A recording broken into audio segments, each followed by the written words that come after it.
Hello and welcome to another battle report. So I'm here with the Dwarfs again, 2500 points. Similar list, 2 runesmiths, no Dwarf Lord this time, various runes on them. BSB with the standard Master Rune of Grugny on the banner. Got my small brick of 20 Iron Breakers, you can see on the left there, full command.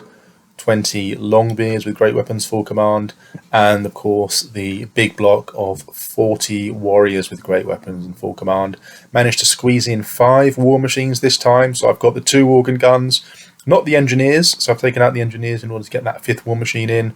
Got the flame cannon, the cannon, and the grudge thrower, and if you can just spot at the back there, my grudge thrower is still missing a wheel from a previous battle which has been sitting in a box and I forgot to repair it. But I'm sure the dwarf crew will find a way to get that grudge thrower up and running, and of course 3 gyrocopters. So we're first on the channel then for the vampire counts, and at the back you can see the big scary Terrorgeist. We all know what that does. In front of it we've got the skeletons, and I think there's about 8 by 5, about 40 skeletons there, full command. 5 direwolves in front of them. To the right there you've got a smaller brick of ghouls, again look like about 8 wide, about 32 of those. And then you've got the black knights, and I think there's about 12 black knights there, or 11 black knights plus Mannfred Von Carstein, and of course he's the lore master on death and undead, necromancy, or lore of the vampires I should say. And then you've got the another big brick of zombies, and again looks like about 40 of those with the really cool corpse cart model in the middle as a filler. And then on the flank we've got a Vargolf, just a one lone Vargolf, and behind it, being proxied by this small sort of crypt temple thing, is a vampire on a zombie dragon. Now unfortunately we don't have the big zombie dragon model to show you because I think it got broken in transit unfortunately, so we'll just have to wait till that gets glued so we can put that on another battle report. Yeah, you can just imagine the vampire, I think just level 1 vampire, who took Invocation of the Heck on a zombie dragon. So here we are all set up. We rolled the Blood and Glory scenario, and the dwarves are slightly ahead with a breakpoint of 6. I believe the vampire counts don't have a banner on the ghouls unit, and they don't have a BSB either, so they're on a breaking point of 5. And fairly happy with my deployment because it's a little bit of a narrower deployment zone for the Blood and Glory. I've got this conveniently placed sort of impassable terrain on the dwarf left-hand side where I've managed to tuck in my flame cannon there to get some good angles with that flame template, hopefully. Got the big block of dwarf warriors in the middle, followed by the Longbeards, followed by the Iron Breakers on the flank, and hopefully those Iron Breakers can keep that flank solid. And of course I've got to worry a little bit about Mannfred because he does have the Purple Sun in his arsenal, and he is pretty fast on that steed of his, so don't want him zipping down the flank and putting some nasty template across my lines. I've had that done to me before a couple of times, so I want to kind of use the movement phase a little bit to stagger my lines so it's not easy to just put a template across them. But you know, for dwarves you've got to stay together, so that's always a big risk. I rolled a 5 on the ancestral grudge table. The dwarves have a seething score to settle. Fantastic, it's been a while since I've got the hatred. And I also rolled a 6 to roll to see who gets first turn, and I get first turn, so it's been a while since that has happened as well, so feeling good right from the outset. So it's turn 1 for the dwarves, and I'm looking across the battlefield at this undead horde coming at me, and they've got no shooting. So I've got to take this opportunity to try and take out some of these big targets before they get to me, to try and even things up a bit. I can't get that good line of sight on the vampire with the zombie dragon, so I think it's this Terrorgeist that's going to take it in turn 1. The cannon shoots first, hits him, wounds him, and only gets a single wound. And the grudge thrower again, and I roll a direct hit, wounds him, and I only get a single wound again, and I just keep rolling 1s on these d6 wounds. You know, the zombie dragon, sorry, the Terrorgeist survives, and he's got sort of 4 wounds left. The flame cannon, and I think the cannonball bounce as well, take out loads of these skeletons, as you can see in the picture, which is something, I suppose. And then I unleash the organ guns on the black knights. Now they do have a bit of soft cover there, and it's long range, so not that as effective, but we still cut through loads of them, and they're down to about 2 black knights left. So pretty pleased with that first round of shooting. A little bit upset I couldn't take out the Terrorgeist.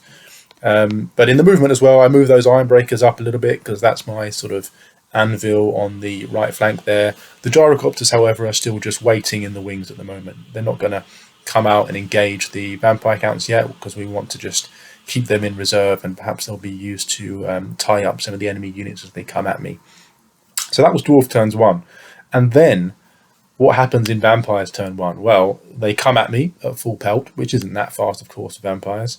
But they have a very big magic phase. And not only do they resurrect all the Black Knights, all of the skeletons, but they also get off a big Van Hells and move everything up. And you can see in this pictures here, before the magic phase and after the magic phase, they're closer and their units are bigger. And I just feel like I've wasted a load of shooting there. And that could be a bit of a pattern. Unless I really focus this shooting on what needs to die, it's going to be a case of whistling them down and then they all come back in the next magic phase. So that was a bit soul destroying. Dwarfs turn 2, so I've got everything really close to me now after turn 1, and it looks like we're not going to get that much more shooting done until everything is all over my line. So I've got to think, this unit of ghouls is kind of staring us in the face now, looking like it wants a fight. But do I go forward with those Longbeards? Do I go forward with the warriors? Do I hang back and shoot and try and take out as many of them as possible and then see what they can do when they charge in? And from my experience playing Dwarves, it's normally better to take the fight to the enemy when they're within charging range, because the last thing you want really is your organ gun getting charged and having the fight happen on your lines. You want that fight happening just in front of your lines, so that you can keep your war machines alive, hopefully. But we'll see what sort of tricks the vampires can pull out of the bag. So we declare a charge with the warriors on the ghouls, and we decide to leave the Longbeards back. I do actually move the Ironbreakers back. They moved forward last time, but I'm moving them back out of those woods. They do actually have the Rune of Stoicism on the banner, so they're stubborn whatever happens. But I kind of wanted to make Scott think that they didn't have the Rune of Stoicism and they needed to be out of the woods. But you know, either way, everything was all over me, so I kind of needed to take a step back with them. The Gyrocopters move in to be annoying and chaff up those Black Knights so they can't help out those ghouls and charge straight into my Dwarf Warriors. And I get another Gyrocopter in front of that Vargulf, and then the Vargulf doesn't fly, I believe, so we can hopefully get that Vargulf and tie him up for a bit. We actually played it wrong, because we played it as if the Vargulf has Frenzy. It's funny because neither of us had the Vampire Counts book at the time during this game, and so we got a few of the rules a little bit wrong. And I believe the Vargulf doesn't have Frenzy; it has some other Bestial Fury rule, perhaps that would have been not having Frenzy would have actually been to the Vampire Count's advantage in this game. But yeah, that's how it was. I dropped some bombs on those last two direwolves with the Gyrocopter, but didn't manage to take them out. So unfortunately, one of my war machines will get charged by those direwolves, I'm sure. But that's how it goes.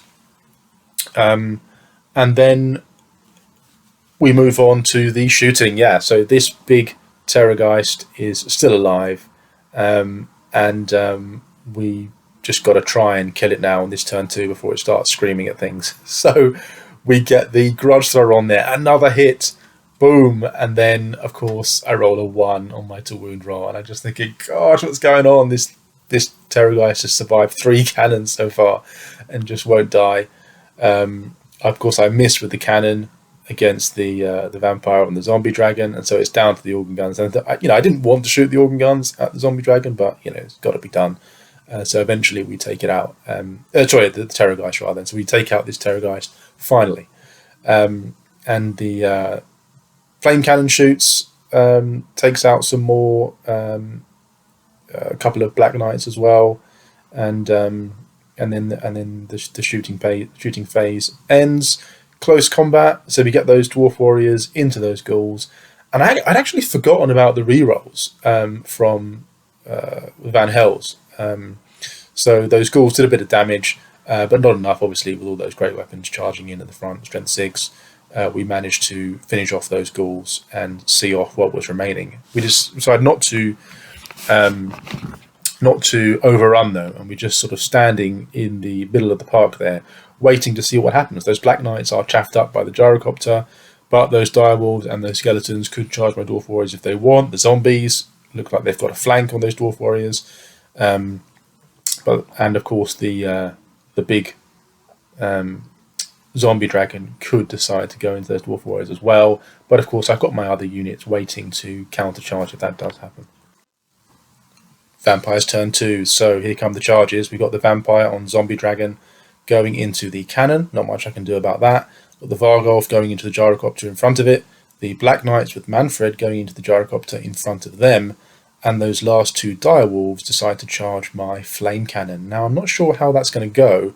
There are only 2 direwolves left. I think they're strength 4, but of course I've got 3 dwarfs, so hopefully I can beat off those direwolves, or at least survive for another round of combat, so I can help them out in some way. But yeah, we'll see what happens. And then with the remaining moves, oh yeah, the zombies fail their charge into the iron breakers, so they are left sort of poking into the wood, as you can see in the picture, and those skeletons decide to chaff up my dwarf warriors. Now, no one charged my dwarf warriors. I was a bit surprised there, but they are of course coming right up into the face of that unit, because obviously I am within charge range of the Black Knights with Mannfred, and of course the last thing they want is that big horde of great weapons going into the general's unit. And that's all the movement. So magic, yeah. So unfortunately I have to use both of my runes of spell breaking in this one magic phase, because the vampires are setting up a bit of a crunch on the right hand side of the board there, with the zombie dragon, which is poised to go through that cannon and into the side of my iron breakers, and those zombies bearing down on my iron breakers. Now those zombies aren't a worry for me, because of course I do have the rune of stoicism on the iron breakers. However, that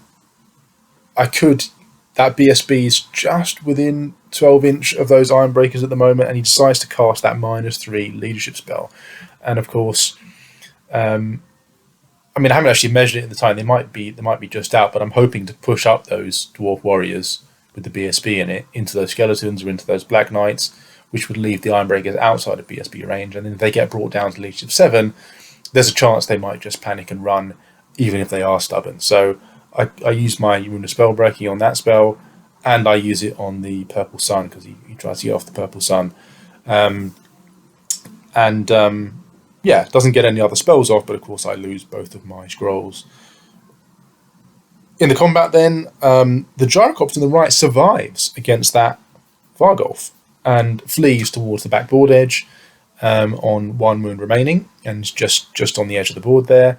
The flame cannon crew, yeah, they lose 1 dwarf to the wolves coming in, and then they rip the heads off the last 2 dwarves there and just crash their skulls together, and the flame cannon survives. Fantastic result for me there.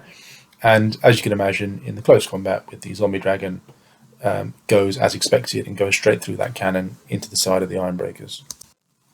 So dwarfs turn 3, and those dwarf warriors are going straight into those skeletons in front of them to see if we can get that banner and be 1 step closer to the blood and glory victory.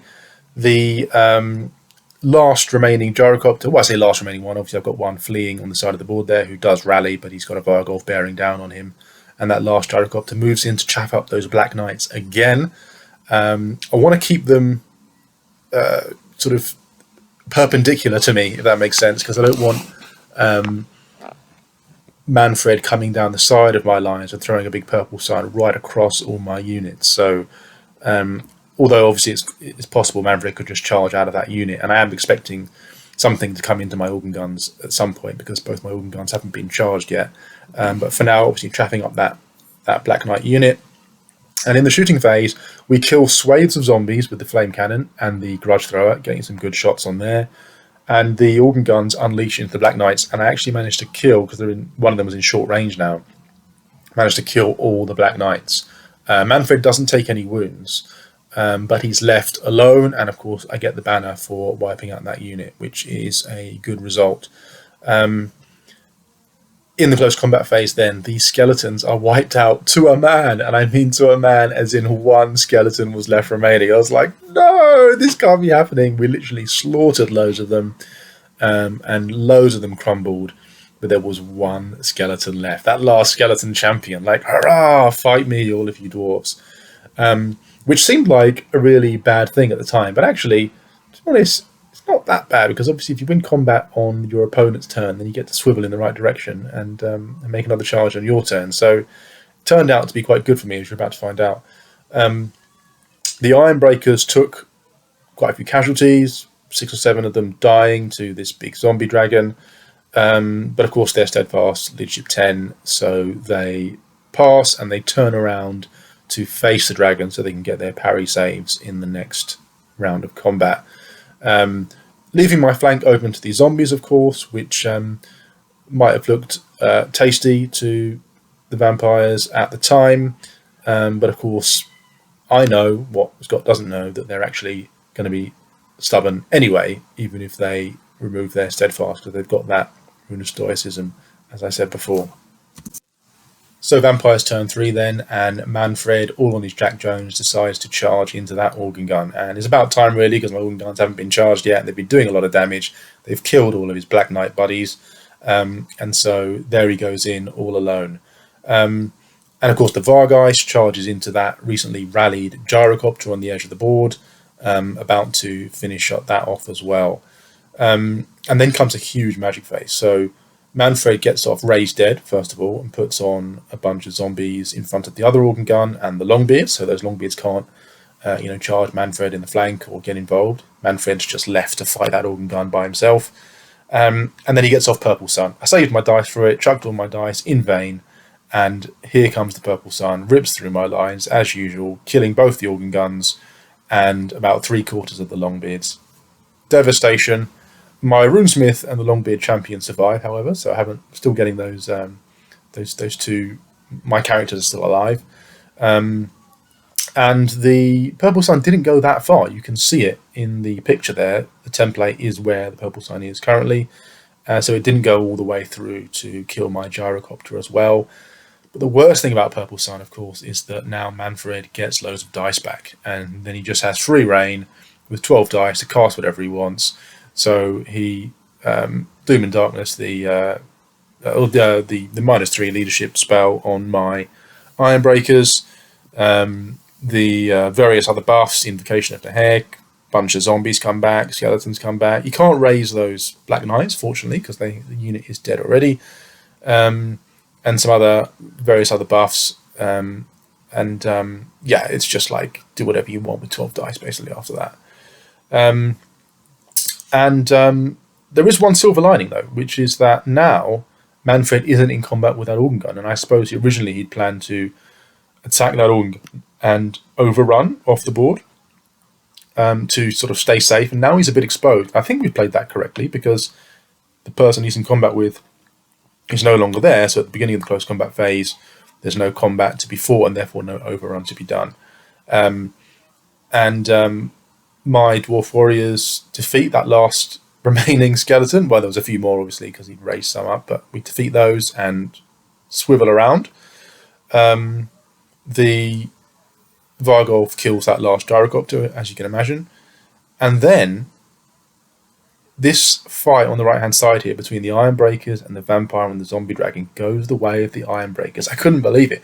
We were just rolling fantastic dice. We passed loads of our saves and parry saves against this Vampire with Red Fury. And the Zombie Dragon fluffs it, weak on the Thunder Stomps as well. And then on our attacks back, and bearing in mind we don't have great weapons here, we're just fighting with hand, weapon, and shield. I rolled 4 6s on my to wound roll. I had 6 hits, and I rolled 4 6s on those 6 dice. And that Zombie Dragon took 3 wounds, and they lost by 3. Or they took 4 wounds, and I took 1, and they lost by 3. And yeah, just huge result for the Ironbreakers. Now, we actually played the rule wrong here, because, as I said before, neither of us had the Vampire Counts book, and I wasn't sure. I didn't know it was actually just the normal unstable rule from the main rule book. I thought it was a special rule in the Undead book. But So we played it as the vampire and the zombie dragon each took 3 wounds, which is wrong. It should be, obviously, the actual vampire counts as a character in the zombie dragon unit. Therefore, the dragon takes the wounds first and the vampire takes the wounds last. So what should have happened is that the zombie dragon would have died and the vampire would have been left there on foot. What difference would that make in the game? Hard to tell. There's still quite a few iron breakers left, and that vampire can only kill so many of them each turn. And those iron breakers are, of course, stubborn on leadership 10, but they do have a spell on the hex on them at the moment, bringing them down to leadership 7. But for now, we've won that combat either way, and that big dragon is gone. So on Dwarf's turn 4, then I simply seize the opportunity here because my horde of Dwarf warriors are looking at Mannfred in the rear, and they charge in. And obviously he can't flee, so he's stuck with a horde of dwarf warriors in the rear. Now, at the time, of course, as I said, we played it wrong and the vampire was dead, so the Ironbreakers charged into Mannfred as well. So the writing is on the wall, really, because I think this is the last piece of the puzzle to get the Blood and Glory scenario. And, of course, he is the general, which means that the army starts crumbling once he's gone. And as I said, the Ironbreakers should still be locked in combat with that last vampire. But even so, with that horde of dwarf warriors in the rear, even if it was just them, I think Mannfred killed 3 of the dwarfs in close combat. But with a static res of Banner, BSB, a rear, and 2 ranks, that's already a static res of 6. So, yeah, I think Mannfred bites the dust either way. Yeah, obviously that being the pivotal moment of the game there, with Mannfred dying, and then really all that's left is zombies, right? There's a small unit of zombies that's just been raised up. There's a big unit of zombies behind them. That Vargolf has just pursued the gyrocopter off the board. We'll be back, of course, but just one Vargolf, and so we end up calling it on at the end of Dwarf turn 4. So that's where the game ended, but let's just consider for the moment what would have happened if we'd got all the rules correct, because of course we mucked up the unstable rule, which affected the vampire on the zombie dragon, and the frenzy rule, which affected that Vargeist. So on Dwarf's turn 4, assuming the vampire wins the combat against the Ironbreakers, not certain, but I suppose quite likely, they are leadership 10, but they've got that hex on them, haven't they? Which I believe that hex does carry on after Mannfred dies, so they're leadership 7 with a reroll. Failable, of course, but I think the chances are they pass that, and then it's just about, then they go up to leadership 10 after that. So then it's, how long does it take the vampire to grind through those Ironbreakers, and can I get the warriors in the flank afterwards? Obviously I've got to deal with those zombies, but it shouldn't take too long to kill those zombies, either with the gyrocopter and the flame cannon putting down templates, or even just charging them in turn 5, and then perhaps I'd have turn 6 to go after that vampire. In terms of that Vargulf, so he overran off the board. Of course, if he's not frenzied, he does have the option to not overrun off the board. I think he would have had to pursue that gyrocopter initially, though, because of course he's only leadership 4, so initially he's pursuing that gyrocopter when it flees, but then if he kills the gyrocopter outright, he doesn't have to overrun. He might have wanted to overrun, of course, because then it means I can't try and take a pot shot with him with the grudge thrower. But then again, when he comes back on, he can't charge straight away, so I'd be able to shoot him with the grudge thrower on turn 5 anyway. So yeah, there's always that. But yeah, who knows? I mean, obviously I had the Blood and Glory scenario down after I killed Mannfred already, which is an extra 500 VPs for me.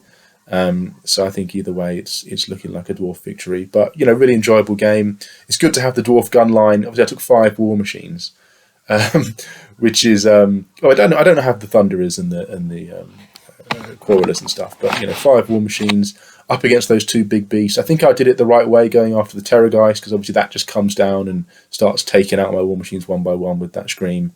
Couldn't take out the vampire and zombie dragon, but just got lucky there that they went into those Ironbreakers and just